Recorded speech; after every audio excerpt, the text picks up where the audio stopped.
أنا عندي 42 سنة.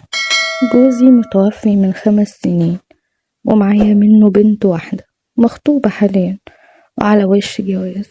جوزي قبل ما يتوفى كان شارلها الحاجات الأساسية اللي في جهازها، وكان خلاص فاضلها شوية حاجات بسيطة، بس للأسف معاش جوزي مش مخليني قادرة أكمل باقي الجهاز بتاعها. قلت لها بصي يا بنتي، علشان نقدر نكمل باقي الجهاز بتاعك لازم نشتغل احنا الاتنين في اي حاجة. قالت لي ماشي، انا معاكي يا ماما في اي حاجة، اي حاجة هتقولي عليها انا معاكي فيها. قلت لها خلاص، لما انزل السوق النهاردة هدخل كذا محل بتاع ملابس واسألهم لو محتاجين واحدة تشتغل معاهم. وفعلا نزلت السوق اليوم ده ولفيت كتير على ما لقيت محل ملابس عاوز واحدة تشتغل معاهم. وطبعا انا اخترت محل ملابس علشان في نفس الوقت ما تعبهاش وتكون حاجة سهلة عليها. ونزلت بنتي اشتغلت وبقت ترجع البيت الساعة 11 بالليل، بس ببقى مطمنة عليها لان انا بكلمها على طول في التليفون. وبدأت ان انا ادور على شغل ليا، ولقيت معرض موبيليات ومكون من 3 ادوار. صاحبه حد كبير عنده 60 سنة، وابنه هو اللي ماسك المعرض ده وعنده حوالي 30 سنة. وقعدت مع الراجل الكبير وابنه فهموني ان شغلتي كلها ان انا هاجي الصبح الساعة 11 الظهر افتح المعرض ولمع الموبيليا الموجودة في المعرض وافضل قاعدة فيه. لو في زباين جم ارن على ابن صاحب المعرض ينزل لي من فوق، لان المعرض عاملينه في العمارة بتاعتهم مكون من 3 ادوار. هو ده المعرض وهم ساكنين في الادوار اللي فوق المعرض.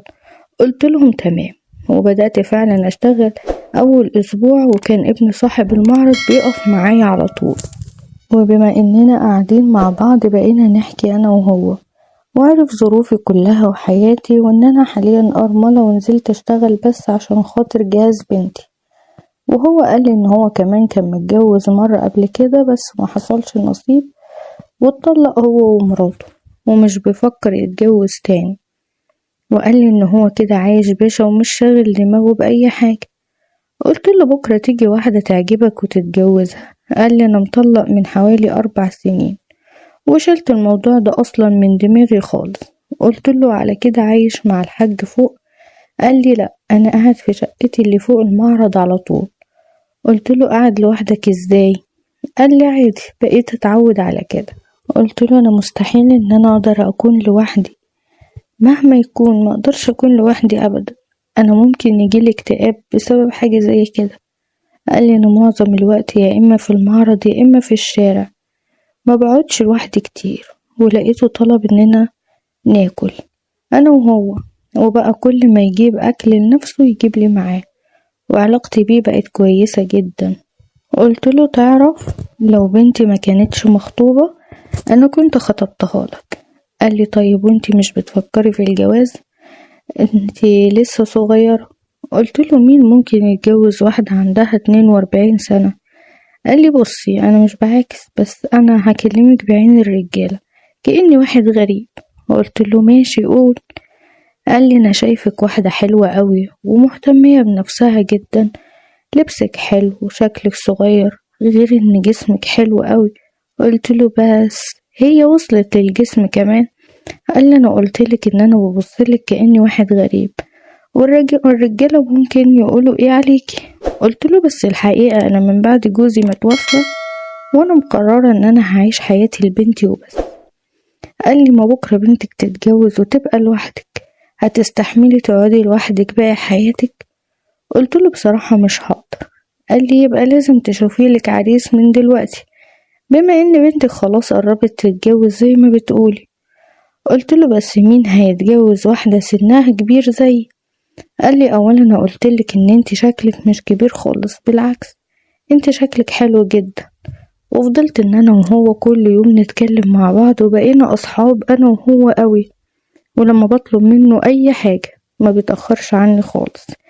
يعني لما اطلب منه مثلا اني عاوزة اروح ساعة بدري او ساعتين ما بيقوليش اي حاجة، ده غير الاكل اللي هو بيجيبهولي كل يوم.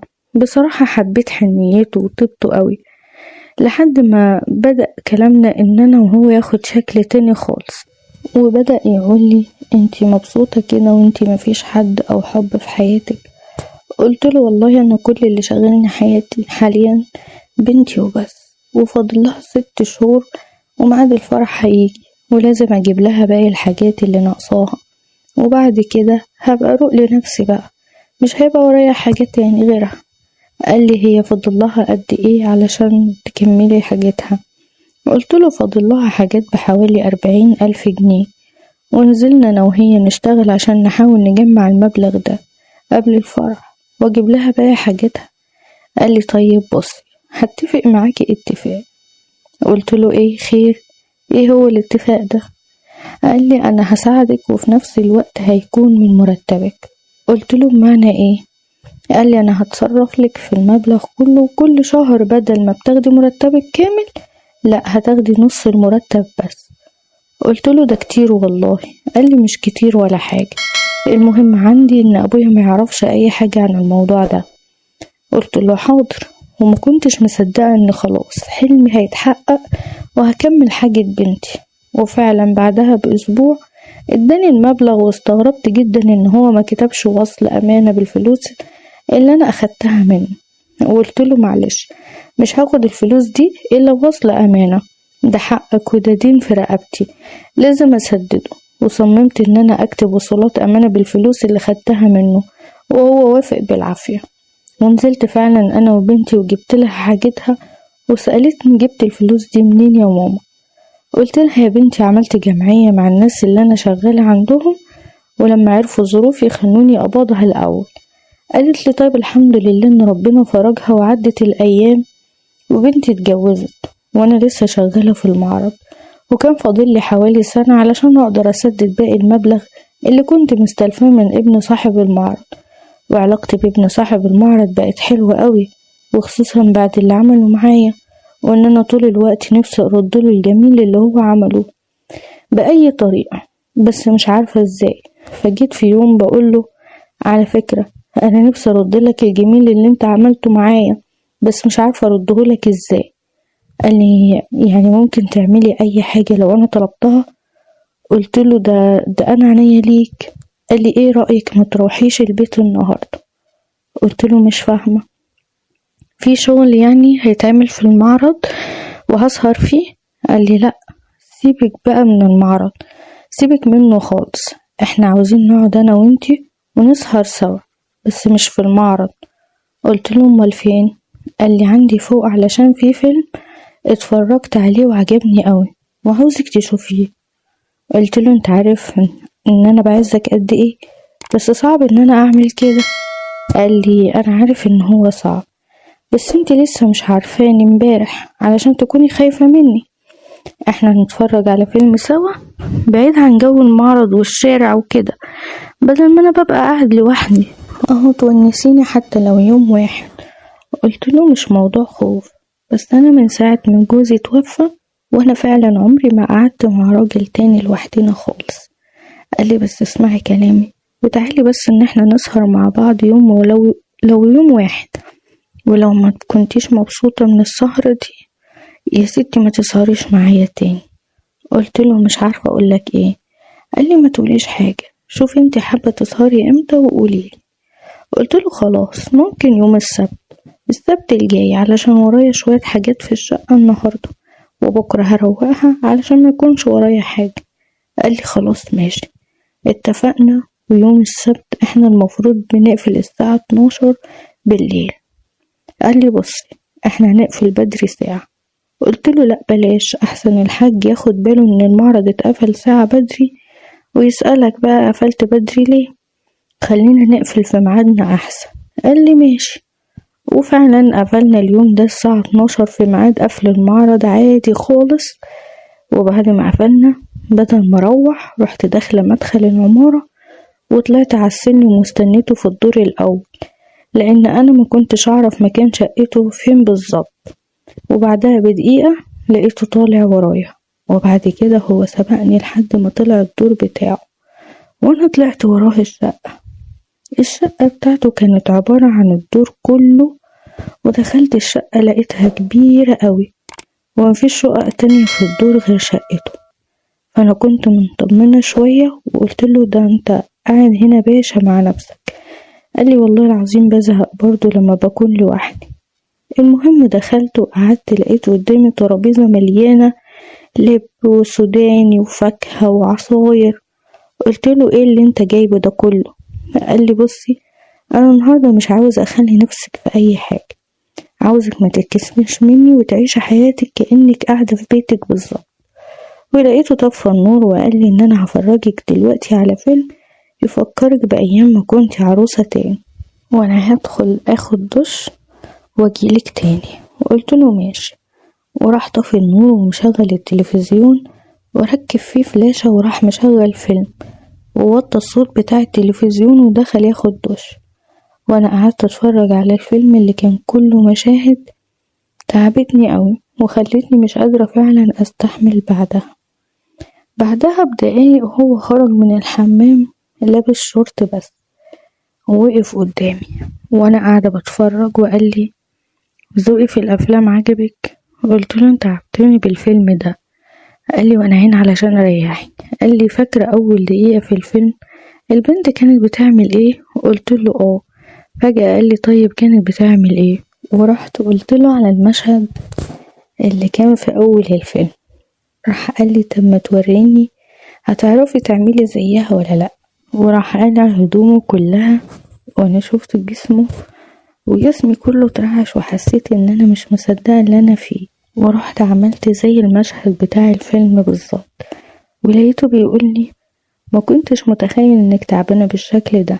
ولقيته دخلني الأوضة ونام معايا وقعد معايا حوالي ساعة كده وكانت أجمل ساعة في حياتي من ساعة ما اتولدت. من بعد ما خلص قلتله مجنونة مين اللي توافق انك تطلقها وتسيبها؟ قال لي مش بمزاجها. قلتله انا لو منها ما كنتش سابتك ابدا، انت اللي زيك قليلين في الزمن ده. قال لي هيبقى تسهري معايا تاني. قلتله انا مش هسهر معاك بعد كده، انا عشقت السهر بسببك. قلتله انا بقالي من زمان محرومة من كل الحاجات دي، حتى لما كنت متجوزة ما كنتش ببقى مبسوطة بالشكل ده، انت غيرت نظرتي عن الجواز خالص. قلتله طب ايه رأيك ما تتجوزني؟ قال لي ما انا قايلك ان انا شايل الفكرة دي من دماغي خالص، كده احلى ونستمتع ونعيش بحياتنا براحتنا من غير ما نكون مقيدين، فهماني؟ قلتله اه فهماك، بس برضو الجواز فيه استقرار.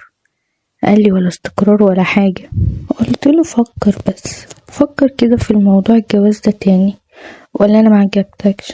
قال لي انت احلى من مراتي اللي كان عندها 25 سنة، كل حاجة فيكي جامدة جدا.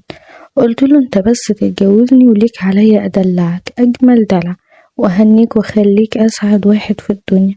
قال لي خلينا بس دلوقتي كده ونبقى نشوف موضوع الجواز ده بعدين، انا حاليا شغالة معاه في المعرض ووقت ما بيعوزني بطلعله، وامنية حياتي ان هو يتجوزني ومش عارفة اعملها ازاي او اعمل ايه علشان اخليه يتجوزني. اللي عنده اي فكرة تخليه يتجوزني بالله عليكم ما يبخلش عليا ويكتبها لي في التعليقات، يمكن يساعدني ويوافق ان هو يتجوزني. دي رسالة واحدة اتبعتت لنا من احد المتابعين على رسائل الصفحة الفيسبوك. لو عندكم اي مشكلة او اي قصة وعاوزين تعرفوا اراء الناس فيها ابعتوها لنا واحنا هنعرضها. حاولت على قد ما اقدر ان انا اختصر لكم في القصة لان القصة فيها تفاصيل كتير ما ينفعش ان انا احكيها. يتمنى تكون القصة عجبتكم وياريت تقولوا لي رأيكم في التعليقات، وسيبكم في حفظ الله. السلام عليكم ورحمة الله وبركاته.